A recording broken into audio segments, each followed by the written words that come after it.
بسم اللہ الرحمن الرحیم۔ روزہ رکھنا اور قرآن مجید کی تلاوت کرنا اللہ رب العزت ایسے انسان سے راضی بھی ہوتا ہے، بہت سے انعامات بھی عطا فرماتا ہے۔ انہی میں سے ایک انعام جو اس حدیث پاک کے اندر موجود ہے، جس کو بیان کرنا چاہوں گا، مسند احمد بن حنبل میں یہ حدیث پاک موجود ہے۔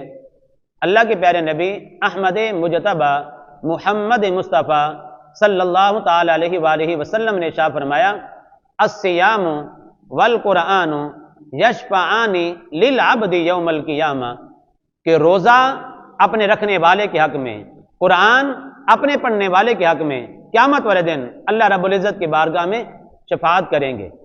دیکھیں نا کہ آج دنیا کے اندر کوئی پریشانی کے اندر مبتلا ہو جائے تو اس پریشانی سے نکلنے کے لیے انسان ایسے انسان کو تلاش کرتا ہے جو وہاں پر جا کر اس کی سفارش کر سکے، لیکن قیامت والا دن ایسا ہے جس دن کوئی بھی شفاعت نہیں کرے گا، یہ جرت نہیں کرے گا سوائے اسی کے جسے رب کائنات کی بارگاہ سے اذن مل جائے گا، اجازت مل جائے گی۔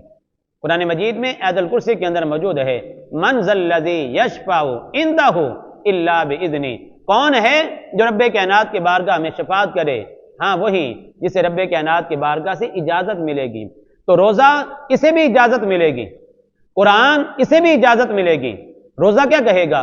اے ربی انی منعتہ الطعام والشہوات بالنہار، روزہ کہے گا اے اللہ میں نے تیرے فلاں بندے کو دن کے وقت کھانے سے روک دیا تھا، اپنی جائز جنسی خواہشات کی تکمیل سے میں نے اس انسان کو روک دیا تھا۔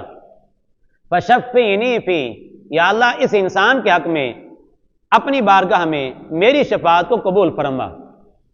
اللہ کے نبی صلی اللہ علیہ وآلہ وسلم نے فرمایا یہ روزہ شفاعت کرے گا۔ وَيَقُولُ الْقُرْآنُ، قرآن کیا کہے گا؟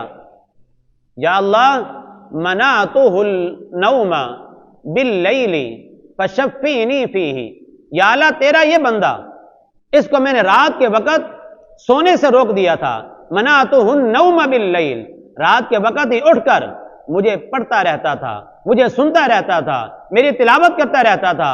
ماہ رمضان کی بات ہو رہی ہے، تراویح کی صورت میں، اور تراویح کے علاوہ خود بھی پڑھنا سننا۔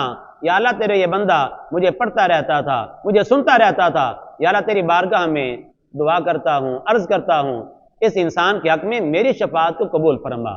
اللہ کے نبی صلی اللہ علیہ وآلہ وسلم نے فرمایا فَيُشَفَّعَانِ، اللہ روزے کی شفاعت بھی قبول فرمائے گا، اور اللہ رب العزت قرآن کی شفاعت بھی اپنی بارگاہ میں قبول فرمائے گا۔ ان دونوں کی شفاعت قبول کس طرح ہوگی؟ قبول فرما کر اللہ روزہ رکھنے والے کو معاف فرمائے گا، قرآن پڑھنے والے کو بھی معاف فرمائے گا، معاف فرما کر رب کائنات ایسے انسانوں کو جنت میں داخل ہونے کا حکم عطا فرما دے گا۔ سبحان اللہ۔ اب دیکھیں کہ روزے دار اور قرآن کی تلاوت کرنے والا، اس کا مقام کتنا عظیم ہو جائے گا کہ اللہ تبارک و تعالیٰ کی بارگاہ میں روزہ بھی اس انسان کے حق میں شفاعت کرے گا، قرآن بھی اس انسان کے حق میں شفاعت کرے گا۔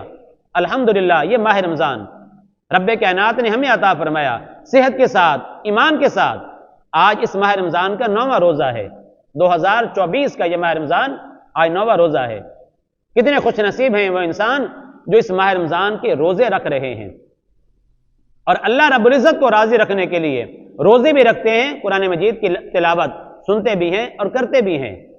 تو ہمیں چاہیے کہ روزے رکھیں، قرآن کی تلاوت کریں، اس لیے کہ قیامت والا دن کوئی عام دن نہیں ہے، بڑا ہولناک دن ہے، بڑا ہی خوفناک دن ہے، اور اس دن اللہ رب العزت کی بارگاہ میں وہی بچے گا جس پر اللہ پاک کی خاص کرم نوازی ہوگی، اور جس کے حق میں یہ روزہ بھی شفاعت کرے گا، قرآن بھی شفاعت کرے گا، دیگر بھی شفاعت کرنے والے ہیں، لیکن یہاں پر اس حدیث پاک میں ان دو کا بیان ہے۔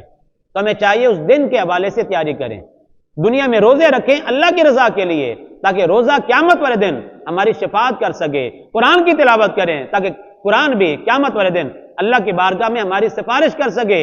یقینی طور پر اللہ کی بارگاہ سے جب انہیں اذن ملے گا، اجازت ملے گی، تو اللہ اس انسان کو معاف بھی فرمائے گا اور جنت میں داخل بھی فرما دے گا۔